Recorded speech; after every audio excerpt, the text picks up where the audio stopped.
अरे चल कर घर से भागा ना रही जा चल भाग अपने घर से भाग अपने घर से भाग। अरे बाप हेली जी खाली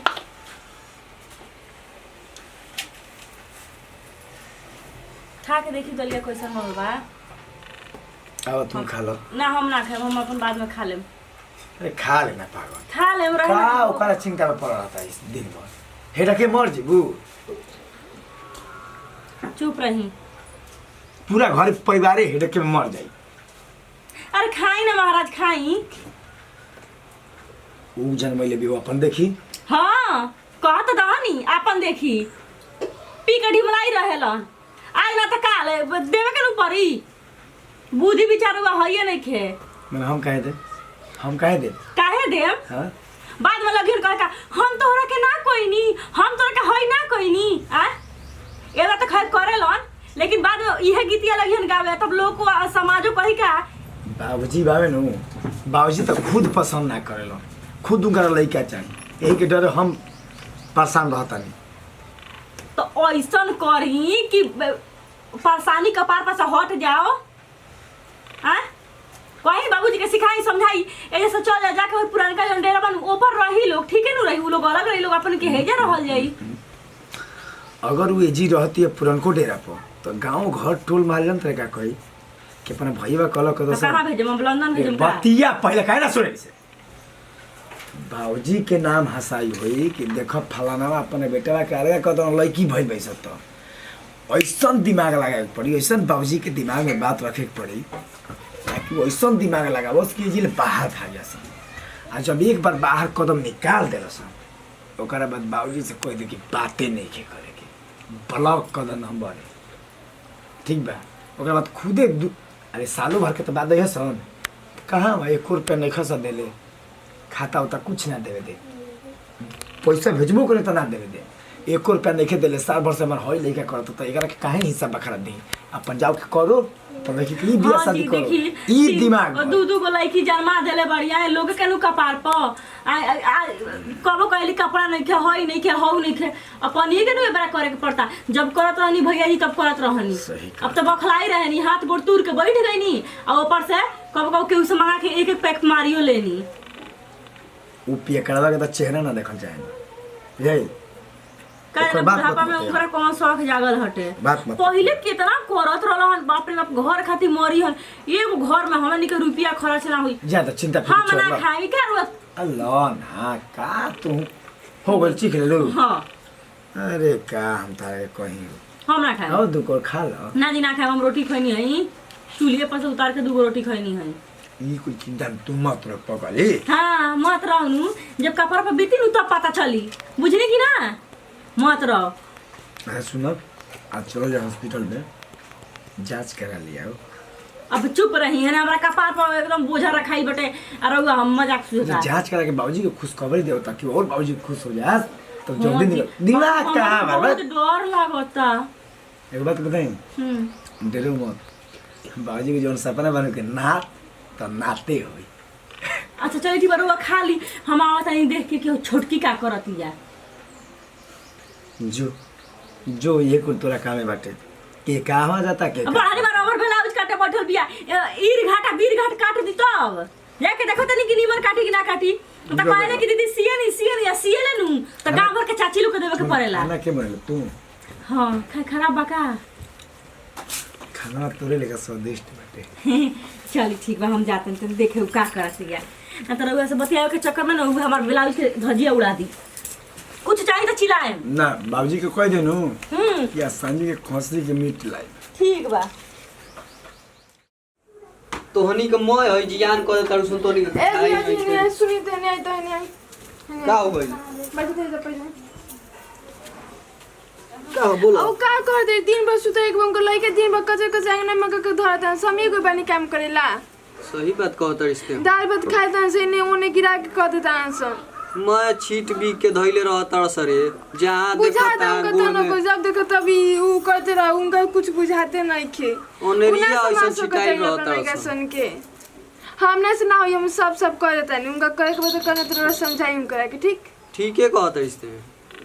जब देखो तब इनको लड़का के पीछे पड़ रहा पड़ता जाके कभी तसली इजी लेता है डाल के तो कभी भात तो कभी वांगना में पूरा छीट पीट के रखता है जहाँ गोड़ पड़ता हुआ जूठे काठ एकदम बिना तो नहीं मतलब तो का? के क के धइले रहता सन ना कोनो के कुछ हम बैग हमू तबाह हो गेल बनी अपनी से समझा दी अपने भाभी की ठीक बा सही कहतड़ी से ना तो घर में कलकाने होई ना कलकान नहीं के करे के समझा दिए अरे ते हमर ब्लाउज कटत रहले आके ही हंस लगले बतिया रतिया के ना बतिया उसका ओ ए मैंने दीदी आई ना बैठी काहे ब्लाउज कटल छोड़ दले कुछ नहीं गति अम्मी बोली ना इनकर कामवा कई नहीं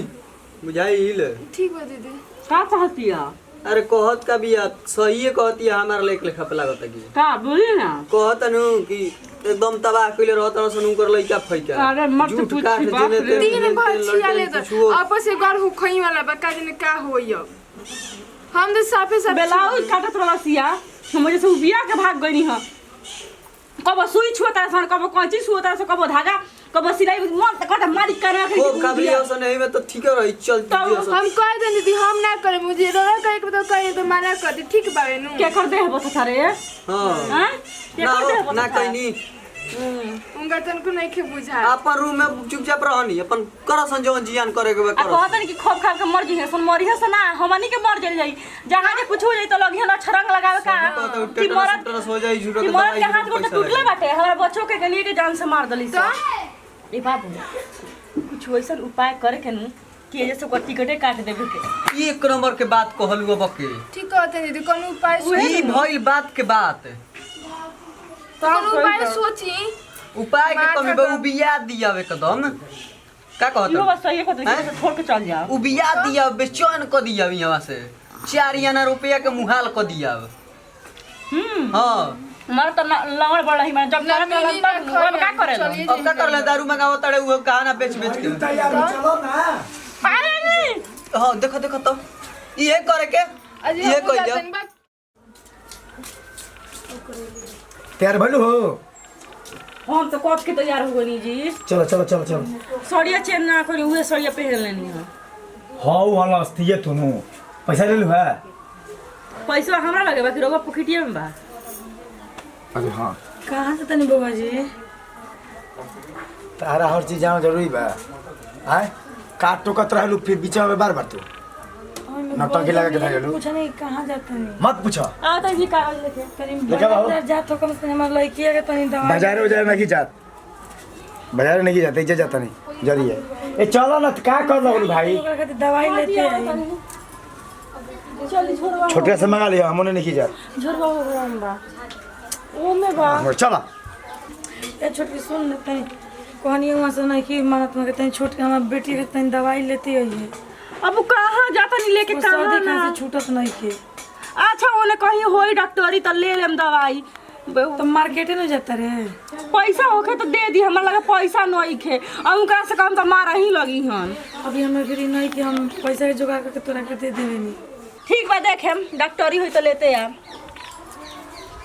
के दीदी कहां जेते हैं तुम गोलगप्पा लेते हैं ना बड़ी खाए के मन करता है कातरा के गोलगप्पा चाहिए बोल ले ले 20 रुपया के चल ठीक बा 20 रुपए के ले ले और कुछ चाउमीन वाउमीन चाहिए ना ना खाली गोलगप्पा ले ले आज जान तरी चाउमीन लिया तनी हो मैगी के पटकिटिया घर में बना के खाइल जाई हां सही लेते हम ठीक बनू चल ठीक बाटे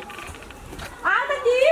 छोटकी से अपना निमन से रहल सुन हमर खाली दू लड़की हो गेली से नहीं के चलते कोनो हमरा के देख ना चाहे लो घर में कोनो अपना से थोड़े नहीं थी भगवान जब हमके लड़की देले बा तो हमार का दोष बा अगर दवाई मांगत तो कहते दवाई खातिर पैसा नहीं के लेकिन गोलगप्पा खाए के कनी के पैसा खैर भगवान हो कहाँ हो बाजी चेकअप करा जाता नहीं अभी तक चेकअप ही करावे जाता रहा अरे काम बताना भुला गए नहीं हम अरे तारा चेकअप करा लेबे के चाही ना तो हमार सुरक्षित बा कि ना ओकर विकास बढ़िया से होखे के चाही वही कहते जाते नहीं हाँ जा चेकअप करावो हाँ ठीक है ठीक बा टॉनिक विटामिन ले लियो हाँ ठीक है, खाना खा लिया हाँ बाबूजी जाता नहीं ठीक खुश हो अरे खुश हो चल लेट होता हाँ चलो भोलेनाथ की कृपा बंस आवता हमरा घर में बेटी तो हमरा बर्दाश्त ना होला उस बाड़ी को दली पैदा बेटी तुतु को बाबूजी तनी ने आई ना का हो रे अब तन चलो नहीं ना यहाँ के तनियो बात ना सुने नहीं हम। बाबूजी का रे बाबूजी हमर लड़की के बहुत जोर से तबीयत तो खराब। मोर कहनी के जाता है लड़किया घटिया दे बाबूजी ऐसे काहे कहता नहीं, ऐसे काहे दवाई कहते लिया दी ना उनका के कहनी तो वो लोग कहता लोग कि हमारे भी पैसा नहीं के आ जानते बनी हुआ कि हम केको रुपये देखो हमरा बेटी से एलर्जी हो, हम बेटी के नाम पर बर्दाश्त जिले ना चाहिए। बाबूजी ते में हमार का गलती बम को ना दवाई थिया तक होते नो बुखार लगता तबियत खराब होता सर्दी होता धोको ही में जाप दे मर जा। बाबूजी कैसे कहत है दवाई तनी लिया दी ना एको खोरा कोकरा के गोटी। इतना लड़की हमर छटपट आती है लेकिन केहू के नहीं बुझा। हम अकेले का करी, भगवान भी केहू के ना सुनेलन, दुखी मियाँ के दुख देवला। जब जानते कि हम बेटी के कोनो इज्जत नहीं है देवही के ना चाहिए। ए दीदी काहे रोत नहीं का भई? हमर लड़का छटपटाता बोगार का में बोली कोई बता दवा के? लिया के नहीं के तनी अपना मन से कह के तनी खोरा गोटी मंगा देना ओकरा गति। अरे तो जान तनु के पर में ऑपरेशन तो बा तुम ऐसे तो चल गई तू कैसे जान रे बता। तनी कौन कसम चल रे मन लड़का छटपटाता तो अब तो अपने पर में दर्द तू कैसे जान देख तो कि हाथ जोड़ता नहीं। वो हाथ तो मन जाए ठीक बन वहां के तबीयत ठीक नहीं। अब जानते बने कि वहां के पर में इतना दर्द तो चल जाए तुम वहां कैसे जान बताएं रौड़े पूछला के पूछाई ना गई तब पूछे ना इतना थी कर एको गोटी मंगा चले दे। बेकार में रौड़े घर में कोनो इज्जत नहीं के भगवान भी ना समझलन के तो जब लड़की के कोनो इज्जत नहीं के तो कोई के देवे के ना चाहिए। सब कोई के खाली बेटा ही चाहिए। अगर जब बेटा ही सब कोई पैदा कर जब बेटी ना हुई तो केकरा से गई संसार चली। खाली जब बेटा ही पैदा हो जाए तो संसार कैसे चले। हमनियों तो केहू के बेटी बानी, हमनियों के तो माई बाप रहे। सब कोई खाली कर बेटा चाहिए तो बेटी आखिर आई कहाँ से? अगर कोई बेटी पैदा ना करे तो बेटी आई कहाँ से, संसार कहाँ से? पता ना हमारे लड़का कैसे हो। चला बैठा अपना लड़का के हम काजर पाउडर कर दी। हम काजर लिया बेटा के काजर कर दे। देखो तो आँख उजर भइल बा। बाबूजी देखें तो हमारे के लागे में बोले ए जी के खेली है हाँ बतानी काजर लेके अपना बेटा तीनों अच्छा बनी लग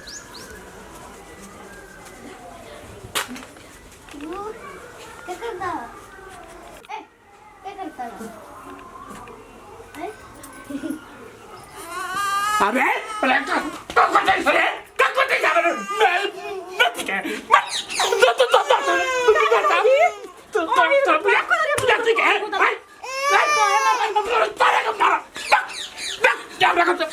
बाबूजी का बाबू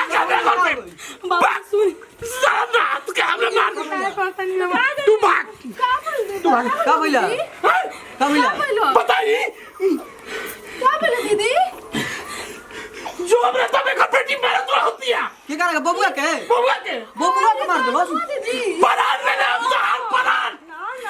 कोई बबुआ के मार दे या ना हो काय मरलो बेटा। ए क्या बनी है बबुआ के?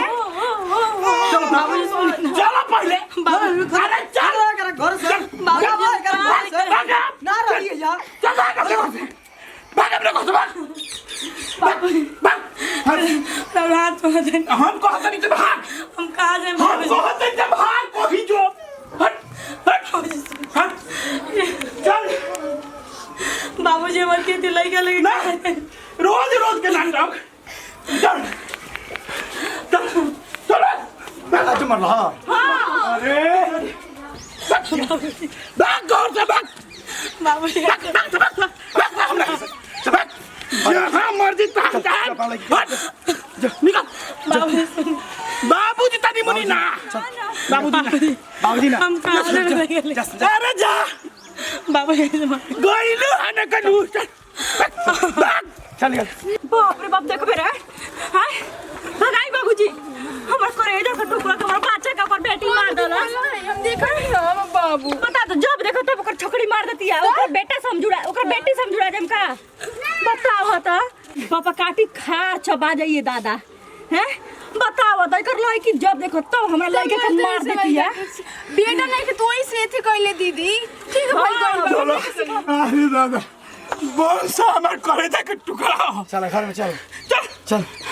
मुआ तो हम करा का जान ले बुझते नहीं क्यों अभी तू चंडाल कहाँ के बाप रे बाप ना जाने ना होत को देता लोग घर में घुसा देखे एकदम मेरा खातिर घर द्वार बंद कर रखा एकदम चंडालिन खातिर